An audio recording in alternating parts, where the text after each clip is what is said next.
AMD has dropped this big hype trailer for FSR Redstone. They just posted this on Twitter this morning from AMD's Jack Quinn, and it says that FSR Redstone will be premiering on December 10th, which is interesting because we've already had one of the FSR Redstone features, AMD's Ray Regeneration, launch in Call of Duty Black Ops 7, which I've already tested out on the channel. This came in Jack Quinn's tweet, "Where darkness ends, Redstone begins." Anyway, so if you're out of the loop, FSR Redstone is a suite of technologies designed to really get more feature set parity with NVIDIA, especially in ray tracing environments. For example, taking a path trace scene, which runs at a low frame rate, and using neural radiance caching, which we have not seen AMD implement yet, using a machine learning model to continually learn how light bounces in a scene to predict and store indirect lighting. This should increase the image quality as well as performance. And then what we have seen in at least a limited one-game sample is Ray Regeneration. This is designed to compete with NVIDIA's Ray Reconstruction. It's an AI-based denoiser for the ray tracing. You get a bit of a noisy image from ray tracing in real time because you really can't trace a ray for every individual pixel. So you get some noise, you get the AI denoiser.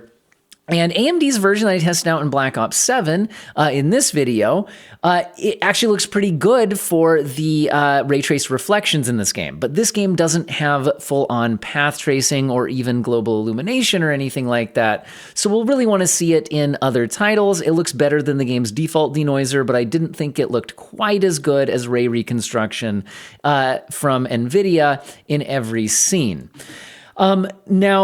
We'll also apparently be getting an updated version of their super resolution, although maybe that just refers to FSR 4. However, we've seen a tweet from ASRock mentioning an FSR 4.1, and I even saw something right here that's interesting regarding, are we going to get a better version of FSR 4?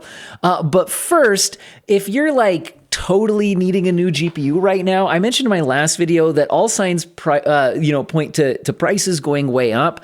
So you should really be checking out Black Friday deals, and Jawa.gg has some crazy good deals coming up and available right now. But the week of Black Friday, so November 22nd through December 2nd, Jawa is dropping an epic deal every day. That could be from $300 off select PCs to RTX 4080s for just $550,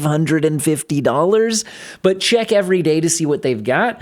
And also, if you're looking for GPUs right now, you can get some crazy deals, as well as you can sell your GPU to fund your upgrade. Now, you could become a Jawa seller. It could even be a side business, create your own listings.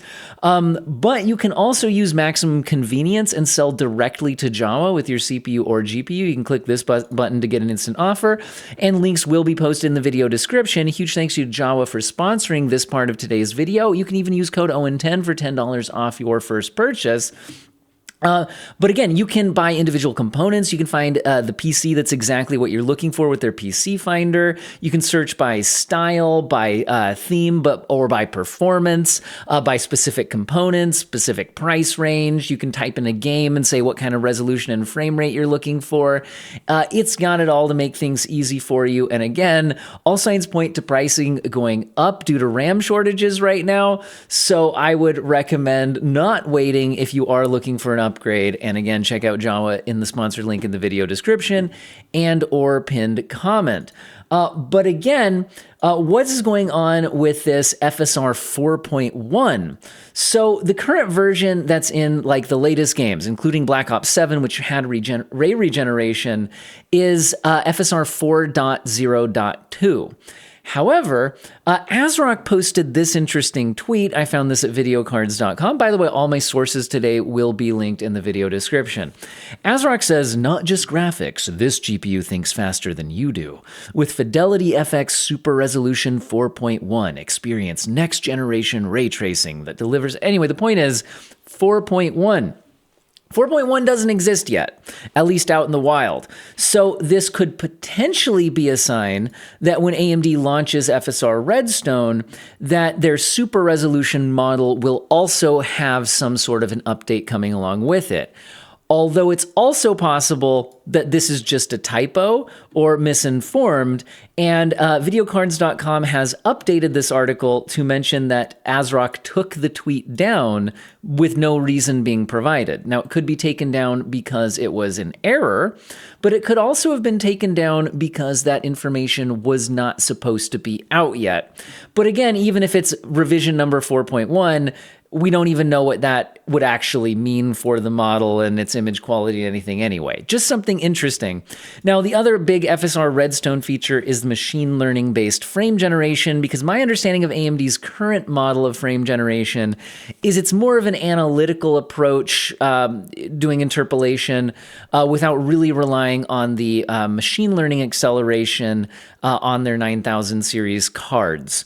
Again, as far as we know right now, the plan is for this to be a 9000 series kind of exclusive for the moment at least, but there's some hope that this could come to older cards. But that's kind of where we're at with it right now. Now, with the terrible pricing in the market, we've got another kind of leak rumor pointing to graphics cards being affected by the RAM price increases. With the latest rumor, I found this at WCCF Tech, saying AMD and Nvidia could kill off budget GPUs as memory shortages drive costs up, leaving entry-level gamers with little options. Now, this is far from an official announcement from AMD or Nvidia. And WCCF Tech has started, giving a rumor assessment for, how likely it actually is based on a number of criteria. They're rating it 60%. The main thing with leaks and rumors like this is, what is the source and do they have any kind of a track record? This is being reported originally by the Korean media outlet Hongkyung. I probably failed at pronouncing that. Apologies. Anyway, I tried. So really, I'm going to be honest, that's not a source that I have a history of tracking their getting things right in the past. So I'm just going to throw this out there as, sure, maybe.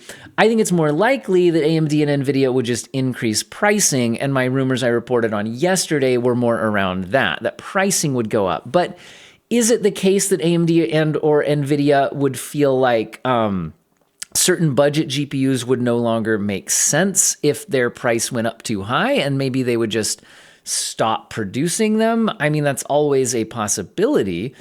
Because RAM prices have been going insane.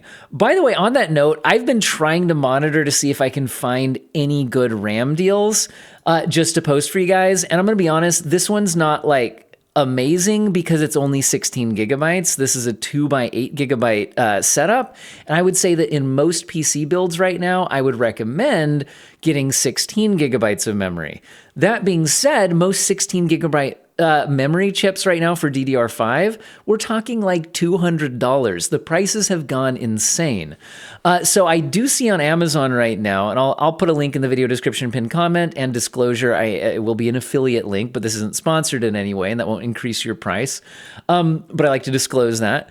But I did find that this one is currently $59 for 16 gigabytes of memory. If you were on a motherboard with 4 slots, you could populate this with 4, buy this twice, which is still lower price than most 32 gigabyte stuff. Also, this is not fast memory. This is very slow. This is 5600 megahertz, and I think it's like CL46 or something awful. The point is, this is not good memory.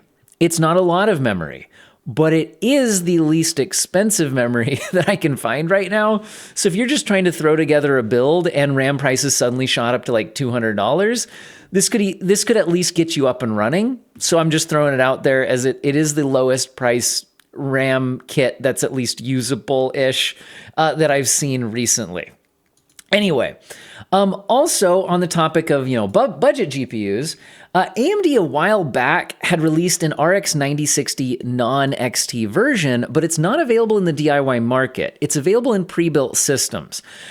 So with that in mind, I haven't been able to get my hand on one. And, AMD is certainly not shipping these out for review samples or anything like that. However, Hardware Unboxed has now benchmarked it, so you can at least see that it stacks up exactly how you would expect based on the specs. So with, something like a 10 to 15% 50% reduction in compute units and memory bandwidth,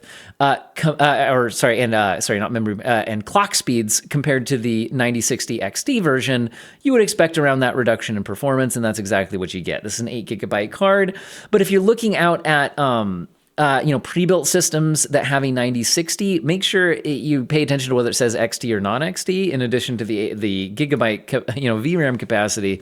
And now you get an idea to confirm that performance is what you would expect based on the specs. So there's that. I would encourage you to watch Hardware Unboxed full video for a look at how it compares to other GPUs like the 5050, 5060, that kind of thing. Now, in the topic of more like Black Friday sale type things, it's being reported that PlayStation is offering a bunch of Black Friday pricing on their PS5 and PS5 Pros, kind of just reducing pricing $500. Not reducing it by $500, but $100 on many of the models, up to $100. Anyway, so if you were thinking about buying a PS5, Black Friday deals do seem like they're going to be a decent way to go on that. Now, if instead of buying a gaming console, you've been thinking about like a Steam machine, there's been some stress about the Steam machine using an RDNA 3 GPU rather than an RDNA 4 GPU, and how that could impact its ability to use FSR 4. So there's an interesting Proton release today that I think, let's talk about it, because this is a major change to FSR 4 support within Proton. Now, a little bit of explanation on Proton for those who are unfamiliar. So if you're running a game on SteamOS, which is Linux, or just Linux in general, but the game, it doesn't have a Linux native version, you're going to be having to intercept, code that was designed to run on Windows. And to run it on Linux, it requires a translation layer. That translation layer is called Proton. And Valve, with their work on SteamOS, is, I think, by far the biggest contributor to Proton. Anyway, Proton just got a version 3 release, and the version 3 release, the main change here is FSR 4 support, including support for the int8 version in some capacity, which would run on RDNA 3 GPUs. So let's actually read what they're saying about the FSR 4 support in this Proton update. They're saying, we added support for AGSWMMA and intrinsics through cooperative matrix and VKHR shader float 8, which is enough to support FSR 4. So that means that games that have FSR 4 support, you should now be able to enable that when running it on Linux through this latest version of Proton. Note that these shaders are tightly coded for AMD GPUs with some implementation-defined behavior, particularly around matrix layouts, and they will not necessarily work on other GPU vendors. In other words, if you were thinking about running, FSR 4 on like an Nvidia GPU or something like that, they're just noting that the way that this is coded is really designed to take advantage of AMD's architecture and the way it works on there. So probably only use it on the AMD GPUs. Also mentioning, there is a quite hacky emulation path of this, which relies on int8 and float 16 cooperative matrix support, which can run on older GPUs at significant performance cost and some cost to theoretical correctness. On my channel, as well as others, you may have seen people testing out running a version of FSR 4 that AMD accidentally leaked on RDNA 2 and RDNA 3 GPUs. The support was a lot better on RDNA 3 than RDNA 2, and the Steam machine has RDNA 3, so that's something. And again, that's that int8 version of it and using float 16 cooperative matrix support. Now, the image quality you get out of this version isn't quite as good as the full FSR 4 version that runs on AMD's 9000 series GPUs officially, which is FP8, not int8. So there is some cost to the theoretical correctness. In other words, the image quality you get out of it. So this is at least interesting, though. Not only are we getting FSR 4 support working through Proton now, but also the int 8 version will be supported and could run on RDNA 3 GPUs like the Steam Machine is going to have. However, it's also important to read this. Note that the default official build of VKD3D Proton only exposes this feature when the native VK KHR shader float 8 is properly supported, i.e. RDNA 4 Plus only. In other words, if you're using just the default official build of Proton, it won't actually expose the int 8 version. Although it also says the emulation path is available when building from source with the appropriate build flags. So if you get the Proton source and use the proper flags, you could build a version of Proton that then is exposing the int 8 version of FSR 4. And that's pretty interesting. And again, could Valve choose to do that officially for their Steam machine? They could. So that's interesting, right? Now, the author of these patch notes is saying the decision to not include this emulation path by default is over my pay grade. So he's like, I don't know why they chose to go that way, but that was the decision. And the aim is to be able to ship FSR 4 in a more proper way in Proton. So this is all pretty interesting.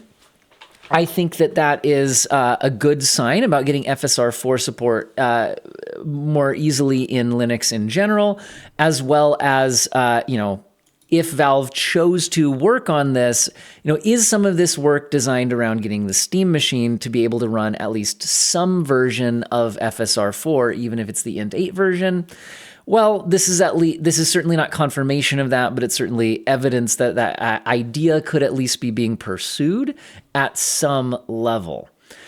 Now let's move on to some other topics. One thing I thought was interesting kind of in this whole Steam machine idea, as well as how Microsoft seems to be, all signs point towards the next version of Xbox potentially being something like a PC that's kind of a console-like PC, sort of like what we're seeing with the Steam machine, right? Where it's a console-like PC. It's a PC, but it is console-like. Take-Two's head has said that gaming is moving towards PCs, although the console experience will stick around.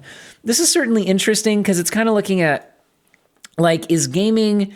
gaming, we have PCs, we have consoles. They're in some ways different, in some ways similar, but it does feel like with things like the Steam machine and the route we are expecting Microsoft to go, that might be starting to get kind of blended a little bit. And could you view that as PC gaming actually kind of taking over? Like is things moving towards PCs?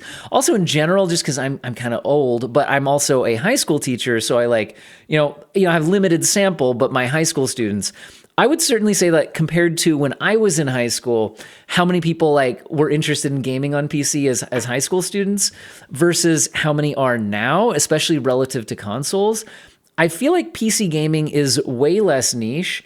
There's a higher percentage of high school students who understand what that is. My personal opinion is that things like game streaming, like Twitch, etc., have maybe expanded just how many people are just aware of PC gaming and how it works. Because a lot of streamers are going to be gaming on a high-end gaming PC, and they could mention that, people see that as they're playing the game, etc. So. I think that things like that have moved gaming PCs a little bit less niche relative to consoles compared to what it was, back in my day, right? So I would kind of agree, at least with my limited sample evidence from what I've seen, and just things that kind of intuitively make sense. His direct quote is, I think it's moving towards PC, and business is moving towards open rather than closed. I think by that, open rather than closed, he's talking about how Microsoft isn't chasing the exclusives anymore, right? They're going multi-platform with things, etc. Even Sony has been releasing more of their games on PC, even if not other consoles, etc. But I mean, there's even a version of isn't there like a Lego Horizon game on Nintendo Switch, for example? So things getting more open. But if you define console as the property, not the system, then the notion of a very rich game that you engage in for many hours that you play on a big screen, that's never going away. So I think you need to understand what he means by the property here. I think what he means is like the console gaming experience. He's describing that experience that we associate with console gaming as a very rich game that you engage in for many hours that you play on a big screen. That's never going away.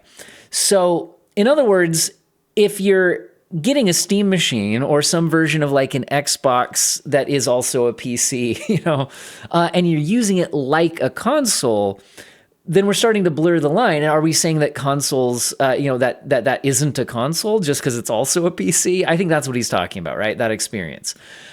Anyway, in other interesting gaming news, I also want to mention we're starting to see the Game Awards nominations. And my favorite game of the year, Clair Obscur Expedition 33, has made Gaming Awards history as the most nominated game ever. So it has received 12 total nominations. I think the previous record was 11. And it's getting nominated in some huge categories. So it's getting nominated for Game of the Year. Other Game of the Year nominations are Death Stranding 2, Donkey Kong Bonanza, Hades 2, and Hollow Knight Silksong, and Kingdom Come Deliverance 2. I think it would get my vote for Game of the Year, but obviously with some things like this, it's going to be personal preference. I also really liked Hades 2, and I also liked Kingdom Come Deliverance 2, although I'll admit that I was partway into it and then started playing something else, and I do need to get back to that. Haven't finished it yet, whereas Expedition 33, I could not put that down until it was done. Probably was producing fewer YouTube videos for a while because I had to prioritize that game. Anyway, haven't played Death Stranding 2 since we haven't had a PC release yet, and I don't have a Switch 2 either for Donkey Kong Bonanza. Hollow Knight Silksong, I'm going to be honest, I kind of bounced off the first Hollow Knight, so I've been thinking about giving Silksong a try, but maybe I should go give the original Hollow Knight a try again. Maybe see if it clicks this time, because sometimes I'm like that with games. Like the first time I played Red Dead Redemption 2, I just bounced off of it. And then the next time I tried playing it, I just got absolutely obsessed with it. So, sometimes I'm like that with games. But anyway, other categories where I'm not going to talk through all the nominations, but they also, Clair Obscur also got nominated for Best Game Direction, Best Narrative, Best Art Direction. By the way, Best Narrative, if it doesn't win get Best Game of the Year, I think it should at least win Best Narrative. The storyline and setting of this game is absolutely gripping. It's really well written. So I think it should at least win Best Narrative, if not Best Game. Best Art Direction is another nomination. Best Score and Music, this is another category where, at least in the games I've played, I think it should win. Best Audio Design, Best Performance, Innovation in Accessibility. Oh, wait, sorry, it didn't get nominated in this category. I'm not seeing this game. So this is just all of the game categories. So I'm not seeing Clair Obscur nominated in that one. So I should be careful. I don't think I missed that in any of these other ones. Okay, so it didn't get a nomination for accessibility. Games, let's see, it didn't get one for Games for Impact. Didn't get one for Best Ongoing because it's not ongoing. Also no for Best Community Support. It did get nominated for Best Independent Game. So I think some people might be wondering, like, does that count as an indie game, etc. So there's always some arguments over best indie game, or what counts as an indie game. I really like Ball Pit, by the way, too. That's a good game as well. Anyway, best debut indie game. We also got another nomination there for Expedition 33. It didn't get best mobile game because it's not mobile. Or best VR AR because it's not VR AR. Did not get best action because it's not classing in that category. Best Action Adventure, also no Clair Obscur here because I don't think it's counting in that category. It did get nominated in Best RPG, though. I would imagine this one's coming down between Kingdom Come Deliverance 2 or Clair Obscur. Expedition 33 would be my guess in that category. Again, my preference is Expedition 33, but absolutely props to Kingdom Come Deliverance 2, also a great game. Again, didn't get nominated in fighting game or family game or simmer strategy games. But again, I'm really kind of scrolling through this so you can take a look at what else was nominated in different categories. Best sports racing, really no Expedition 33 there? Okay, fine. Okay. Or best multiplayer, because it doesn't have multiplayer. Best adaptation, also not there. But these, we're talking more like movies and shows based on games here. Most anticipated game, again, we're talking upcoming stuff there, so not really there. Anyway, I should probably kind of scroll through here, but the point is, lots of different categories here, and Clair Obscur got nominated in 12 categories, which is a record. And I think that's the news I've got for you guys today. Hopefully you guys found it useful and or interesting. And again, don't forget to check out Jawed.gg and use code OWEN10 for $10 off your first purchase. And check out those Black Friday deals November 22nd to December 2nd. Crazy new deals every day. I hope all of you have an excellent day.